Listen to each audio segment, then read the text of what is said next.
Hi everyone. सो जैसे कि नवंबर 2022 attempts अभी बस 3 महीने के बाद ही आपके एग्ज़ाम्स होने वाले और आई होप आप सभी अच्छी तरीके से पढ़ाई पे लग चुके हो। सो यहाँ पर मैं आपको कुछ टिप्स शेयर करूँगा आपके साथ में, जहाँ पर आप इजीली फाइनेंशियल रिपोर्टिंग और स्ट्रेटेजिक फाइनेंशियल मैनेजमेंट के अंदर आप अच्छा स्कोर कर सको। डेट इज़ एटलीस्ट आप 70 प्लस स्कोर करो। अगर 70 ना भी आए तो 60 तक आ जाए, बट हमारा टारगेट रहेगा, हमारा मोटिव रहेगा कि हम 70 प्लस ही स्कोर करें, जिससे हमें मदद क्या मिलेगी कि एग्रीगेट हमारा आराम से बन जाए और हमें कोई परेशानी ना आए। अगर ऑडिट लॉ में अगर 40 भी आ जाए तो भी चलेगा, बट अब मेहनत तो सभी में करना है। But compare to audit and law, financial reporting और एसएफएम के अंदर स्कोर करना काफ़ी आसान रहता है, क्योंकि प्रैक्टिकल सब्जेक्ट्स हैं, मैनेजेबल रहता है, आराम से हम अच्छा स्कोर कर सकते हैं। तो कुछ कुछ टिप्स आपके साथ मैं शेयर करूंगा, अगर आप ये करते हो तो डेफिनेटली आप आराम से 70 प्लस स्कोर कर सकते हो। चलिए पहले फाइनेंशियल रिपोर्टिंग की बात करते हैं। तो फाइनेंशियल रिपोर्टिंग के अंदर सबसे पहले बात आती है मटेरियल्स की। तो मटेरियल्स में देखिए, स्टिक टू आईसीए मटेरियल्स। क्या करना है आपको? सबसे पहले आपको या तो आईसीए के मटेरियल रेफर कीजिए या फिर वैसा क्वेश्चन बैंक रेफर कीजिए जिस क्वेश्चन बैंक के अंदर सारी चीज़ें मेंशन रहे, कि मतलब ये कौन सा, ये एसएम का क्वेश्चन है या फिर ये आरटीपी का क्वेश्चन है या फिर ये एमटीपी का क्वेश्चन है। वो सारी चीज़ें मेंशन है तो आपको पता रहेगा कि हाँ, मुझे क्या करना है क्या नहीं करना है, मुझे पता रहेगा आराम से, है ना। तो यहाँ पर सबसे पहला मेरा मोटिव रहेगा, जैसे अगर मैं आपकी जगह रहूँगा, मैं फाइनेंशियल रिपोर्टिंग के अंदर मैं सबसे पहले सभी चीज़ें कवर करके जाऊँगा। सभी चीज़ें कवर मतलब सभी इंडेक्स को कवर करूँगा, क्योंकि अगर आप 5 ट्रेंड को देखोगे, पिछले 5 अटेम्प्ट को देखोगे, तो सभी इंडेक्स से ही ऐसे क्वेश्चन पूछता है यहाँ पर। तो आपको ये समझना है कि सब कुछ कवर करना है और क्या करना है, कंसेप्ट की अंडरस्टैंडिंग तो जो आपको मिली है, आप तो आपको लेना ही कंसेप्ट की अंडरस्टैंडिंग। आपको क्या करना है इसके अलावा, एसएम के सबसे पहले स्टडी मटेरियल के सारे क्वेश्चंस आपको कवर करके जाने, यानी कुछ भी मत छोड़िए, चाहे वो छोटा क्वेश्चन हो चाहे वो बड़ा क्वेश्चन हो, क्योंकि कितनी बार क्या होता है, छोटा छोटा क्वेश्चन भी 4 मार्क्स का पूछ लिया जाता है। तो फोर छोटे छोटे बोलते हैं ना कि बूंद बूंद से समुंदर बढ़ता है, तो वही वाली बात यहाँ पर हम कुछ छोड़ नहीं सकते, हमें सब कुछ कवर करना है। और छोटे छोटे क्वेश्चन करने में आपको टाइम भी कितना लगेगा। कुछ कुछ स्टूडेंट्स क्या करते हैं, वो सिलेक्टिव स्टडीज़ करते हैं, बड़े बड़े क्वेश्चन कर लेते हैं और कहीं कहीं से इंपॉर्टेंट की लिस्ट मिल जाती है और वो कर लेते हैं, छोटे छोटे क्वेश्चन वो छोड़ के जाते हैं। बट उन्हें पता भी नहीं कि जितना परसेंट 90% टाइम उन्होंने बड़े क्वेश्चन में दिया, तो सिर्फ 10% ही लगी उन छोटे क्वेश्चन को करने में। तो आप साथ के साथ सारे ही करती जाइए ना, क्यों छोटे छोटे क्वेश्चन भी छोड़ रहे हो, सभी चीज़ें कवर करके जाइए। तो एसएम के अंदर आपको सब कुछ कवर करना है। पहले टारगेट बनाइए, आरटीपी एमटीपी पास पेपर भूल जाइए।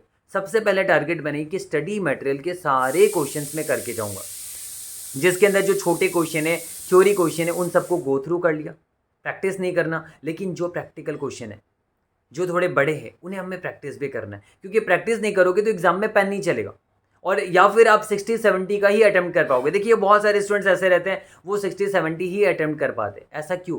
क्योंकि वो प्रैक्टिस नहीं करते हैं, और प्रैक्टिस करते तो देख देख के करते हैं, फिर ऑडिटिंग करते हो। ऐसा मत कीजिए, आप क्वेश्चन देखिए, खुद सॉल्व करने की कोशिश कीजिए। अभी घर पे सॉल्व नहीं कर पाओगे तो एग्जाम में कैसे सॉल्व करोगे? आप खुद सोचिए ये चीज़, है ना। तो इसलिए आपको प्रैक्टिस करना है जरूर से। तो पहली बात ये कि stick to ICA material, SM के मटेरियल सब कुछ करके जाना है, और सारे के सारे इंडेक्स के अंदर जो बड़ी क्वेश्चन है, प्रैक्टिकल क्वेश्चन है, वो सारे क्वेश्चन हमें कवर करना है। जब वंस आपके एसएम के सारे क्वेश्चन आपके कवर हो जाएं, जब एसएम के सारे क्वेश्चन आपके कवर हो जाएंगे, उसके बाद आप क्या करना, आरटीपी करना। आरटीपी हो जाए तो फिर अब एमटीपी करना। अब मेरे क्वेश्चन में रेफर कर सकते हो, जहाँ पर मैंने सभी चीज़ें कवर की, एक ही कंपाइल की हुई, आपको मेरे वेबसाइट pratikjagati.com में मिल जाएगा।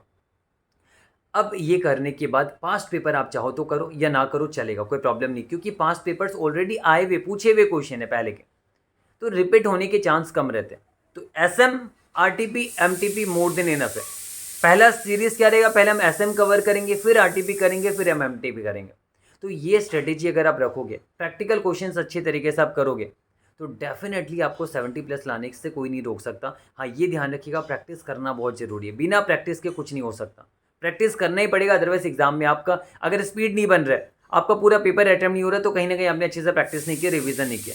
तो प्रैक्टिस एंड रिवीजन बहुत ज़रूरी है, और साथ ही साथ जो अंडरस्टैंडिंग है वो तो आपको अच्छा रखना ही है, ईजी वे में आपको करना है सारी चीज़ों को। चलिए, ये हमने किया। तो फाइनेंशियल रिपोर्टिंग में यही स्ट्रेटेजी अपनाई और अभी से पढ़ाई पे लग जाइए, कंसिस्टेंसी को मेंटेन कीजिए, आप डेफिनेटली 70 प्लस ला सकते हो। अब हम एसएफएम की बात करेंगे। एसएफएम में भी सेम कहानी है, पहले एसएम कीजिए, आईसी का एसएम कर लिया और ओल्ड प्रैक्टिस मैनुअल कर लिया, ये दोनों इंपॉर्टेंट है, ये दोनों भी कर लिया तो बहुत है, मैं कहता हूँ। तो इनको कीजिए, और एसएफएम के अंदर कंपेयर टू अदर सब्जेक्ट्स आपको प्रैक्टिस ज़्यादा करनी होगी, क्योंकि प्योरली प्रैक्टिकल है। और अगर आप प्रैक्टिस नहीं करोगे आप एग्ज़ाम में नहीं लिख पाओगे, अनकॉमन क्वेश्चन आ जाएगा, दिक्कत आएगी। अंडरस्टैंडिंग थोड़ा ईजी लीजिए, ईजी वे में अंडरस्टैंडिंग कीजिए। मैंने कई सारे रिवीजन वीडियोस भी रखे हुए जहाँ पर मैं कोशिश करता हूँ कि मैं फॉर्मूला बिल्कुल भी ना दूँ आपको अंडरस्टैंडिंग दो। और कितने सारे स्टूडेंट्स कहते हैं कि फॉर्मूला से सर मार्क्स मिलेंगे नहीं मिलेगा। अरे फॉर्मूला की कोई ज़रूरत नहीं है। अगर फॉर्मूला नहीं लिखने से मार्क्स नहीं मिलते तो मेरे तो सारे बच्चे फेल होते हैं, कोई 80-85 कैसे लेके आता।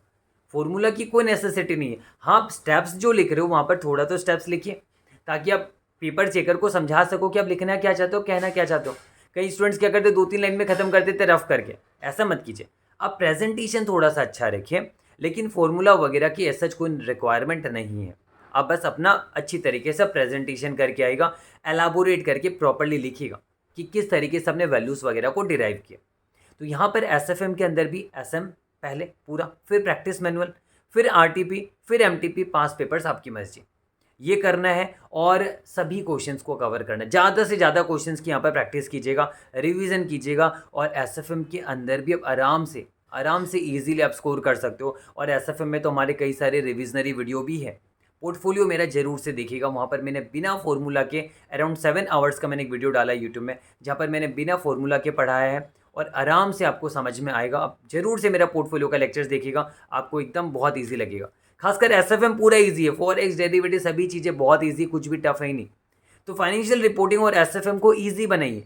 कोई अगर कहता है कि मेरा प्रैक्टिकल वीक है, तो प्रैक्टिकल आपका वीक नहीं है, आप कहीं ना कहीं आप प्रॉपर अंडरस्टैंडिंग नहीं ले रहे हो, इसलिए आपको लग रहा है आपका प्रैक्टिकल वीक है। ऐसा हो ही नहीं सकता कि प्रैक्टिकल किसी का वीक हो।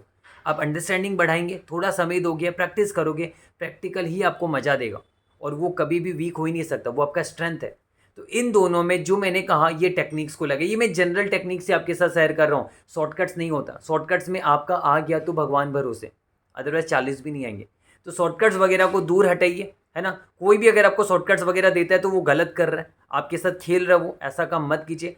आप शॉर्टकट्स वगैरह से दूर रहिए, जैसे मैं कहता हूँ सभी चीज़ें कवर कीजिए, प्रैक्टिस कीजिए। अभी आपके पास समय बहुत है और इस समय को अच्छी तरीके से यूटिलाइज कीजिए। कंसिस्टेंसी काफ़ी ज़्यादा जरूरी है, इसे मेंटेन कीजिए और देखिएगा डेफिनेटली आप दोनों पेपर के अंदर 70+ स्कोर कर सकते हो। और स्टिल अगर आपको कोई दिक्कत है आप मुझे कमेंट करके जरूर से बताइएगा, मैं डेफिनेटली कोशिश करूंगा मैं आपकी मदद करूं। सो नवंबर 2022 अटेम्प्ट में आपको ट्राई करना है कि 70+ दोनों में आप लेके आइए, बाकी में भी अच्छा परफॉर्म कीजिए। टारगेट बनाइए 240 250+ का टारगेट बनाइए, तब देखिएगा डेफिनेटली आपका एग्रीगेट कभी भी ऐसा नहीं होगा कि एग्रीगेट के चलते आप फेल हो गए, ऐसा कभी भी नहीं होगा। डेफिनेटली आप निकाल लोगे, एक ही बार में आप निकाल लोगे आराम से। चलिए, thank you so much, all the very best.